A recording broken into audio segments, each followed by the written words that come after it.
মা যদি খারাপ আচরণ করেন, এটাতে মায়ের গুনাহ হবে। কিন্তু মার খারাপ আচরণের কারণে আপনি কখনোই কোনো অবস্থাতে মার সাথে খারাপ আচরণ করতে পারবেন না। আপনি কান্না আসলে কাঁদবেন, ব্যথা দিলে ব্যথা অনুভব করবেন, আল্লাহর কাছে কাঁদবেন। কিন্তু আপনি আপনার সাধ্যের ভিতরে মায়ের সাথে সর্বোচ্চ ভালো ব্যবহার করবেন। বেশি কষ্ট হলে চুপ করে থাকবেন। কিন্তু কখনোই মায়ের সাথে মায়ের খারাপ আচরণের কারণে আপনি খারাপ আচরণ করতে পারবেন না। এটা হলো ১ম আপনার করণীয়। এই কষ্টটা কেন হলো? এটা ১ম কথা আমি আপনাকে অনুরোধ করব যে আপনি নিজেরটা একটু দেখেন। অনেক সময় আমাদের নিজের আচরণের ভুলে এগুলো হয়। আপনি হয়তো মনে করছেন আপনি খুব চেষ্টা করছেন। কিন্তু কোনো না কোনোভাবে হয়তো আপনার কোনো আচরণগত ত্রুটি রয়েছে অথবা পূর্বের কোনো ত্রুটি রয়েছে। আপনি আপনার মায়ের কাছে খুলেন যে, মা তুমি কেন আমার সাথে তুমি বলো যে কি করলে তুমি আমার উপরে খুশি হবে? আমি যদি কলিজা ছেড়ে দিতে বলো, রক্ত দিতে বলো আমি দিতে রাজি আছি।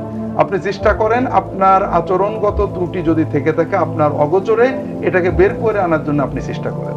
আর ২য় বিষয় হলো আপনি আল্লাহ তাআলার কাছে দোয়া করেন বেশি করে যে আল্লাহ আমার আম্মাকে ভালো রাখেন এবং আমার আম্মার খেদমতের তৌফিক আমাকে দেন।